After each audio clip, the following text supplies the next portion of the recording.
So when I went to uni in the dark ages compared to your young age, you were basically encouraged, invited to disagree with each other in your tutorials. And, you know, okay, there mightn't have been as many like me in my class, but there certainly was enough that you could have a healthy debate and agree to disagree perhaps at the end.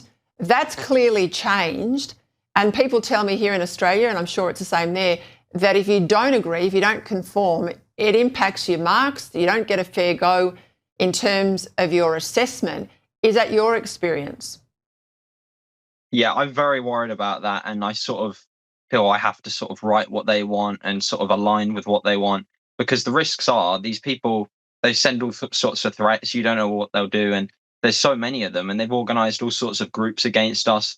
And it's just completely unpredictable. I've had threats of being egged, of being hit by hammers and all sorts of things and set on fire. So they just want you to shut up and just go along with what they say, or they'll go after you.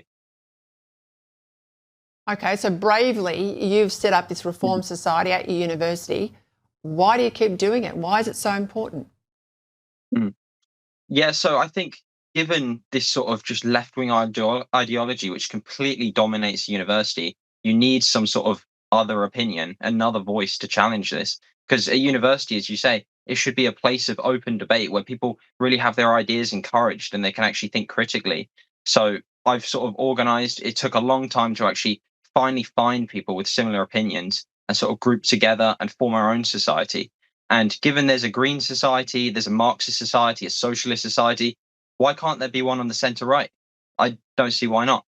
But of course, they've got this massive issue with it. They cause all these protests. They set up these Antifa groups. The Green Society want us completely banned, and they're just hoping they can witch hunt us off campus, essentially. Are you going to dig in? Oh, we have. We very much have. We were going to the Refreshers Fair, for instance, where we had a stall. And all these people, as I said, they wanted to throw eggs, tomatoes at us, all sorts of things.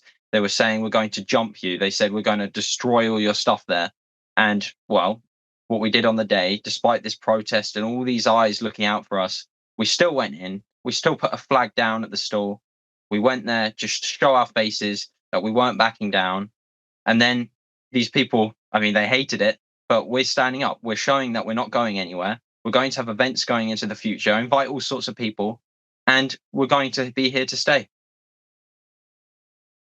Good on you. I hope to be in the UK in the middle of the year. I might come down to Sussex University and have a look at what you're doing, and hopefully we can import that into Australia. It'd be great. Thank you, Dylan. Thanks for joining me.